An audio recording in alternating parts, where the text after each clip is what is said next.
নমস্কাৰ। এই ৰাতি 10:30 বজাত এইবিলাক পাচলি কাটিলোঁ। এটা এটাকৈ চব পাচলি কাটি দিছোঁ।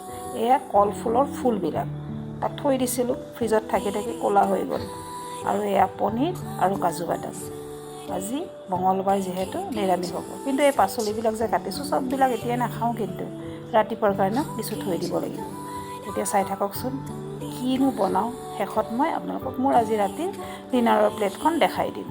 এই যে পাচলিৰ বাকলিখিনি দেখিছে, এইবোৰ মই এনেদৰে ৰাখি থৈ দিওঁ। সপ্তাহৰ মূৰত ছানডে মই চব ফুলগছৰ গুৰিত দি দিওঁ। আজি আকৌ মোৰ বজাৰৰ তালিকাত এইকেইটা আছিলে। কল মাত্ৰ 6টা আনিছোঁ। কিয় জানেনে?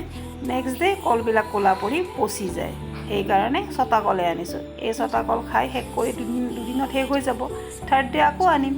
আৰু এই যে ডালমুগকেইটা দেখিছে, ডালমুগকেইটা আমি সৰুতে খুব খাইছিলোঁ ন, 25 পইচা দিলে ডালমুগ 1 সোপামান দিছিলে। কাৰ কাৰ প্ৰিয় জনাবচোন। এইটো আকৌ অনলাইন কুৰ্তি আজি ফাইনেলি মই পালোঁ।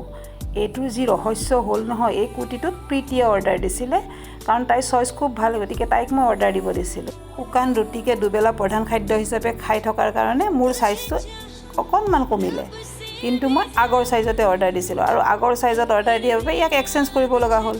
যিটোহে নখৰাবাজি কৰিলে নহয় মিন্ত্ৰাই, মোক নকওঁ আৰু। পিছে ইমানবোৰ পাচলি কাটিলোঁ, শেষত কেপচিকাম আৰু ফুলৰ বৰা বনালোঁ আৰু পনীৰৰ এখন তৰকাৰী বনাই দুটু কুৰ্তিও কাটি লৈ এনেদৰে ৰাতি ডিনাৰটো কৰিলোঁ। আচলতে খুব ভাগৰ লাগিছে।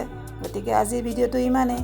চাই কেনে পালে, যদি ভাল পালে তেন্তে লাইক কৰিব, কমেণ্ট কৰিব আৰু মোৰ পেজটো ফ'ল' কৰি দিব দেই, নহ'লে কিন্তু খুব বেয়া পাম। Bye bye, thank you, good night.